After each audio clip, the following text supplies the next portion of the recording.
Hello, everyone.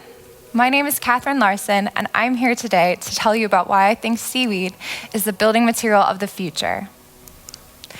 My inspiration as a designer comes from traditional architecture, and it has ever since I was 16 and living in Japan, where I learned that 1,000 years ago, we figured out how to make pagodas, shrines, and temples earthquake resistant, and this same technology is applied today to modern buildings, like Asakusa Skytree. I ended up using this principle to apply to architecture school, and I ended up finishing my degree in Denmark. And in Denmark, I began to get very interested in thatch. I was interested not only in the traditional Danish thatched farmhouses, but how modern contemporary Danish architects were taking this material in new and exciting directions. The best example I can think of is the Waddensee Visitor Center by Dorte Mandrup Architects. In this building, thatch is applied on the facade and roof in a sculptural manner, rising dramatically out of the landscape. Now, thatch was actually the perfect building material for this location. You see, the Waddensee Visitor Center is located in the middle of a nature preserve, so there is a lot of protected flora and fauna. This began to make me think about the environmental advantages we could have if we returned to traditional building. But above all else, all different kinds of thatch, there was one type of thatch in Denmark in general that got me incredibly interested, and this was seaweed thatch. And I think what initially interested me was the fact that I could find almost no resources in detail in English. So I quickly realized that if I was going to study this further, I would need to learn Danish. So I did, and I ended up writing my thesis on this subject. You see, seaweed thatching began on the island of Læsø around the Middle Ages, after the island accidentally deforested themselves because it was a thriving saltwork industry. And in the process, they needed to come up with a new building material, and they needed to come up with one fast. So they turned to the eelgrass washing up on their shores to serve as their new roofing material. Now, what I found really interesting was that at first, this construction was actually quite simple. It was a timber-tamed construction with a pin in it to hold the seaweed in place on the roof. However, over time, the building method became women's work, and the women treated the seaweed as if they were spinning wool. So this process evolved, and this was what I wanted to focus my energy on. You see, in the autumn, the women would gather up the seaweed after autumnal storms. They would then spread it on a field to be rained on and dried for 6 to 8 months. This process would remove all the microalgae from the seaweed and make it rot resistant. Now, in the spring, construction could begin on a new roof. The women gathered the seaweed up once more and began twisting it into large ropes, in Danish called vask. These vasks served as the foundation of the seaweed roofs, and they were extremely important. After this point, more seaweed was piled on top of the roof, and a woman would begin to dance on top of the roof to help compress the roof together and release the natural binders.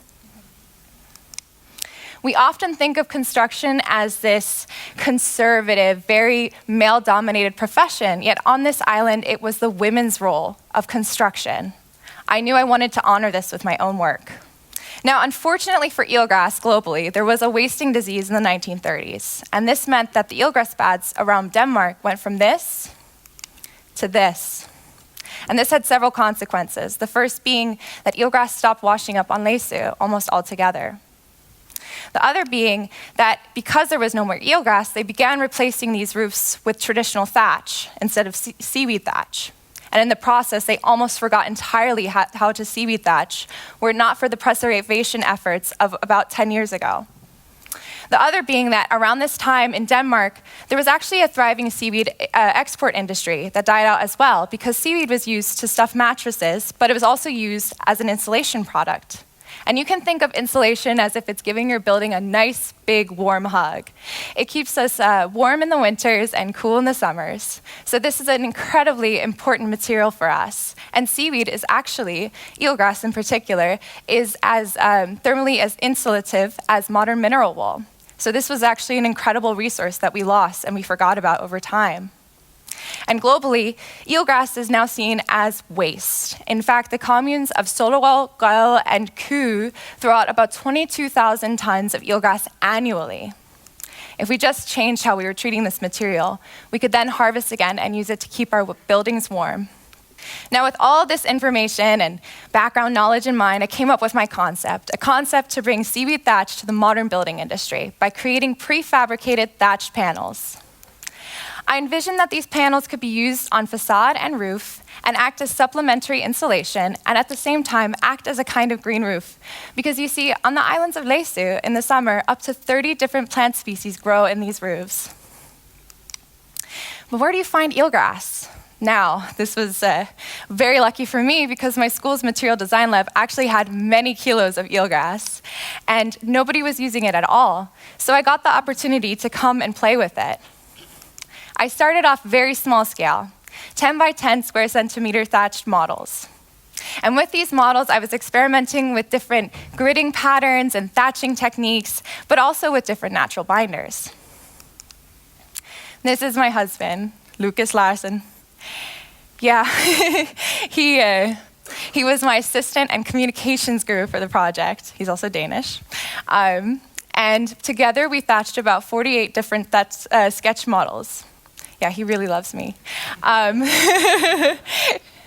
in the process, we actually realized together that using the eelgrass by itself with no additives whatsoever was the best process, and this is how we scaled up to our large-scale models. So now I had one-to-one scale prototypes, and I really wanted to test them. Luckily, this is where my school's material design lab again came to the rescue by helping me build a weathering installation on the roof of the school where it would be exposed to large winds and high temperatures and cold temperatures and sleet and hail and snow and all different conditions. And I was able to study this over a year period to see how it would affect the panels. And because of this, I was able to come up with what I believe is my next and most successful prototype of all, with the help of funding from Boligfonden Spirekasse and a student assistant named Gabriel Pantoja. So now I have a new second generation of panels that I'm excited to test and try out with what I call the Seaweed Pavilion. The Seaweed Pavilion is using my panels in an architectural context, which will allow me to study and see how people interact with this material. I'm going to be building it in the next 3 weeks with a build team of Monica Yakatide, James Birkinshaw, and Andres Mokalovs. So very exciting. I want to see how people interact and experience these panels in real life. And I also want to show the global building industry that you can, in fact, build with seaweed, and you can use panels like mine to create an easy solution for all. Because at the end of the day, I firmly believe that from learning from our past, we can build for a better and greener future. Thank you.